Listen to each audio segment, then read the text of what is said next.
Hi guys, welcome to my channel. Well, this is my first YouTube video and I'll be painting with these himi gouache paints. You already saw on the thumbnail what I'm gonna paint. So this is a paint with me and chat with me kind of video. So it would be amazing if you grab your sketchbooks and paints or pencils and just paint or draw with me. Well, here's a small motivational quote for you to get going by Vincent van Gogh. If you hear a voice within you cannot paint, then by all means paint, and that voice will be silenced. So hopefully you got a bit motivated to take out your sketchbooks.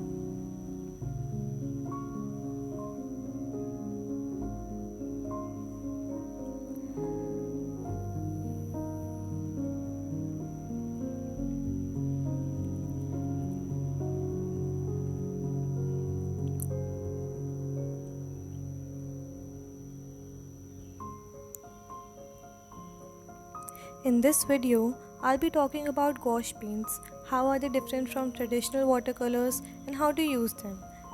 Just basically a lot of information about gouache, and along with that I'll entertain you guys with some interesting stories and facts so you don't get bored.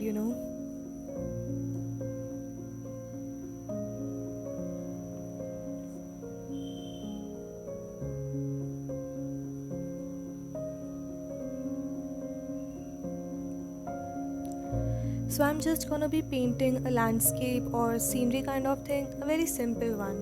I have the inspiration from Pinterest, an app which everyone loves, I guess, right? Whatever I'll be using in my video, everything will be linked in the description box below, in case anyone was wondering. Coming to what I'm doing here, first I'm just mixing paints and I never know how much paint I should scope out. So I always, literally always end up running out of it. I just don't want to waste any paint. Art supplies are pretty expensive.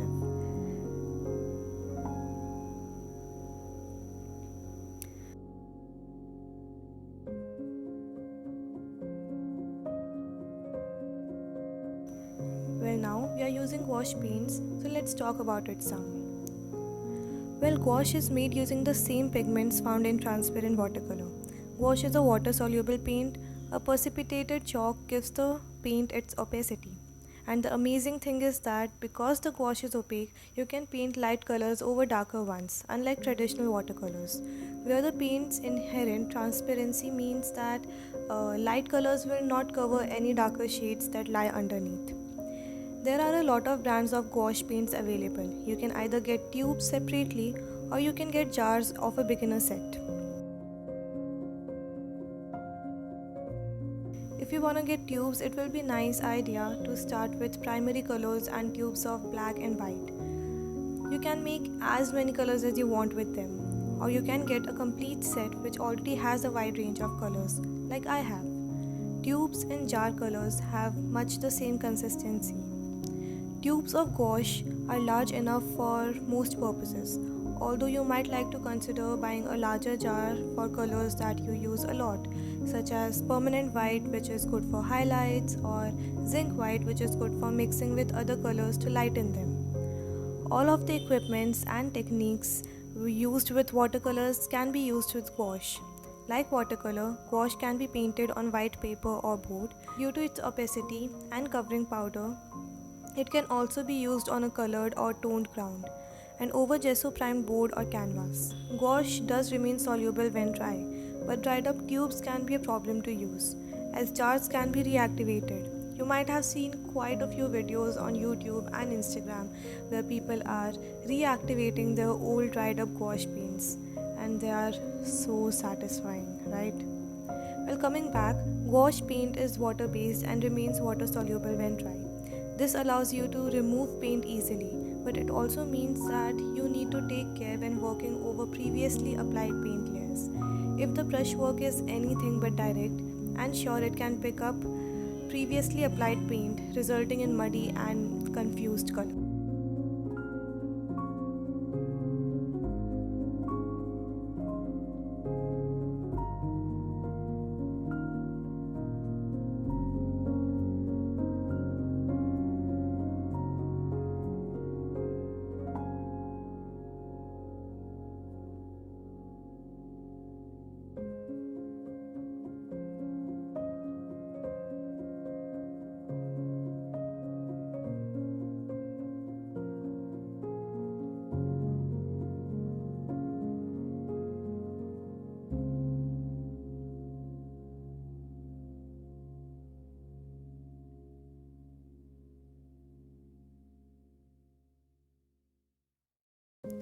So, after talking about gouache, here's an interesting story about Mona Lisa. You know Mona Lisa, right? So, the Mona Lisa has her own mailbox in the Louvre Museum because of all the love letters she receives. Like, seriously, can you believe it? Well, over the years, many have fallen prey to the portraits, limpid and burning eyes, leaving her offerings of flowers, poems, and yes, love notes. So basically, her love life is much better than mine. In fact, in 1852, artist Luc Maspero dived off a hotel balcony because, as he said, for years I have grappled desperately with her smile. I prefer to die. Who knew art appreciation could be so dark? Coming back to the painting, I'm trying to paint some mountains in the background with different shades of grey, added some blue to it as it didn't look like I wanted it to. So I guess blue did make a bit of difference.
Honestly, one thing I have truly learned is just to trust the process.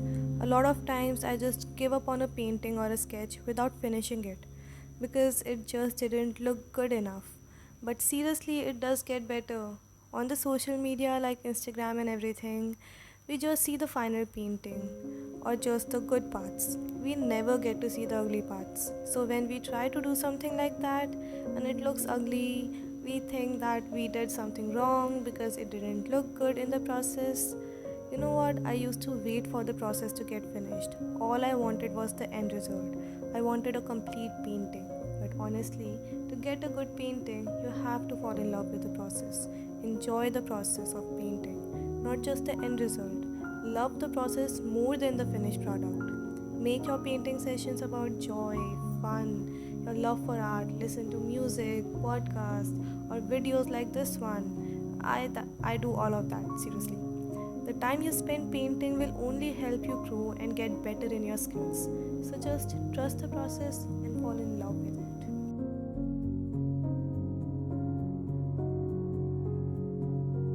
I guess it's time for some fun facts. Did you know Picasso owned a monkey, an owl, a dog, turtle, and cats? My parents won't let me get anyone. He was an animal lover. And Leonardo da Vinci fought for animal rights during his time. So here's a quick hack. If you want to be good at art, be an animal lover. Now, if we are talking about animals, here are some adorable facts about them.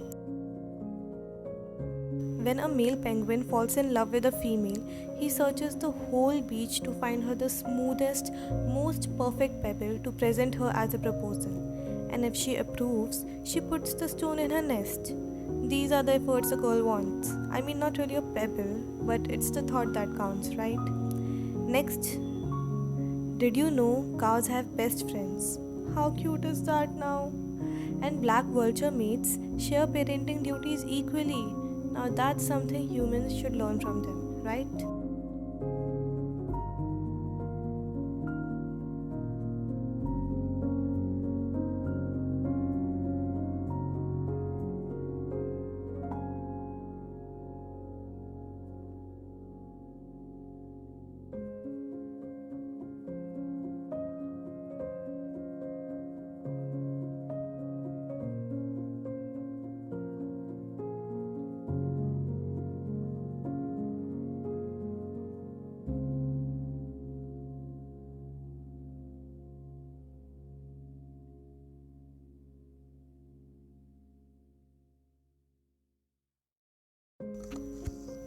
When I used to paint before, I just wanted the painting to just end up quickly because I wanted to see the end result. But now I like to take my time and I enjoy it. I have fun with it. I always used to think that if I'm painting or drawing something, it has to be perfect. So I didn't really give myself much freedom. I used to think if I just think and draw from my imagination, it won't look good. So I used to always take a reference picture and try to copy it. And that did improve my skills, but not my imagination and creativity. And then I decided that I have to change a few things. Like, I still do take reference pictures, but I don't completely copy them. I try to take inspiration from them and just try to get my own way with it. And I also draw from imagination. And trust me, it's okay if in the beginning it turns out to be bad or even horrible.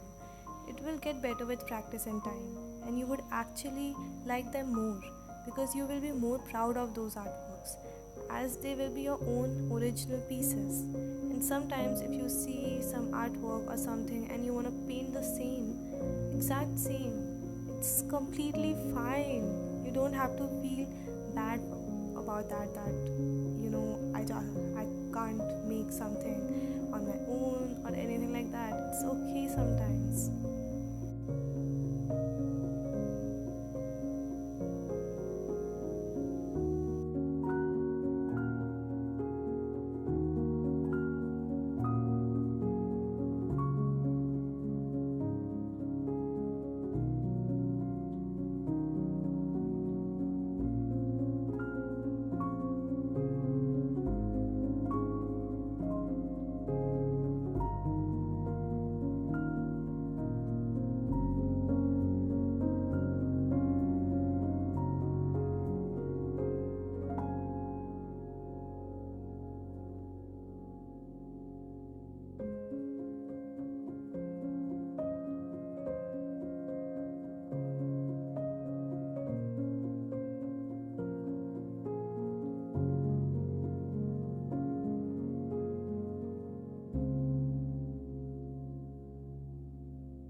Well, now I have painted the trees and the leaves, and as I told you, this is a very easy and simple painting, a very relaxing one. A lot of times I just paint these to just kind of give myself a break because I'm not really good at painting yet. So when I try new things and they don't look good, they don't look the way I want them to, I just paint something which I know will turn out to be fine. It gives me a little motivation, and then I try to get back at learning new things.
Now, with all the social media and wanting accounts to grow, a lot of times we forget the core, the real reason we started painting in the first place. Even myself, a lot of times I think that my account is not growing, why do I even paint? It's not worth it. But then I realized that I never started painting so that I can make an account and have a lot of followers. Instead, just because I loved to paint or to draw. Rest other things are like the byproduct. So that's why even if your account is not performing well, paint for the reason that you love to paint.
So, Vincent van Gogh painted the Starry Night in 1889 while he was staying in St. Paul Asylum in France, where he lived for a year following a breakdown and the mutilation of his left ear. Painted with oil on canvas, the artist attempted to capture the view from the window in his room. Honestly, I don't know how to feel about that. I definitely want to paint the Starry Night, and I will. It's really beautiful. Though Van Gogh only worked as an artist for about a decade, he still produced more than 850 paintings and close to 1300 drawings, sketches, and other works on paper. Yet, despite this large body of work, he sold only about a handful of work before his death by suicide in 1890 when he was just 37 years old. Honestly, I am grateful for social media. Even if only 10 people see my art, at least I have those 10 people. And even if not those 10 people, honestly, my father is my biggest fan. He loves everything I make and always appreciates, always, and motivates me to make more.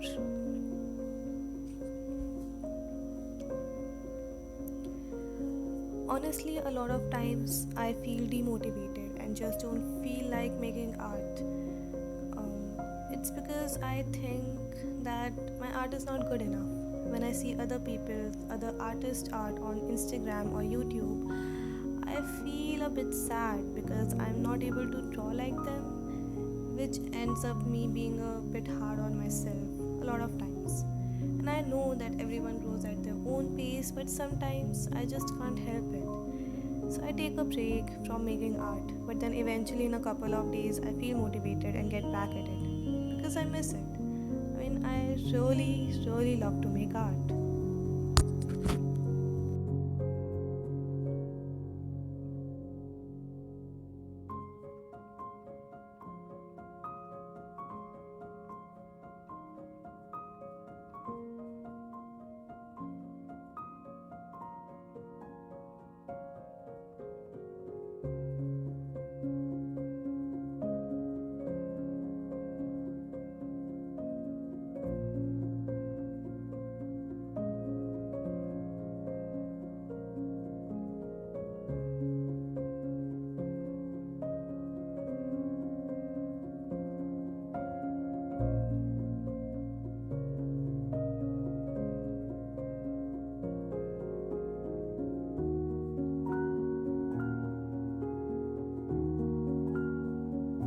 Well, now we are almost at the end.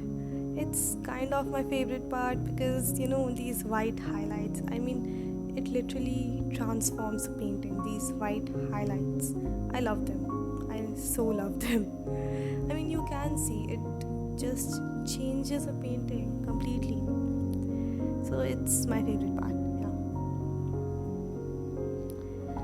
I painted a few raindrops and they look pretty, I guess.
It was amazing talking to you guys. I mean, I loved it. I absolutely loved it.